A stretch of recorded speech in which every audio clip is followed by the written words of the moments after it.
Today we'll talk about how can you disable sound effects on your Quizlet app. We'll go to figure out the solution on how you can do that on your app.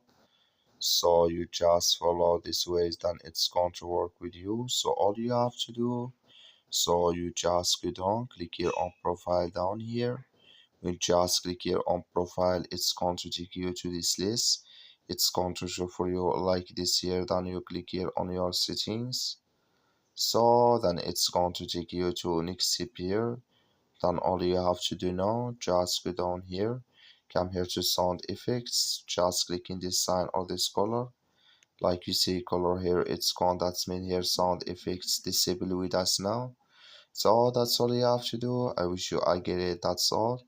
So thank you for your watching. Don't forget to support us by liking, subscribe.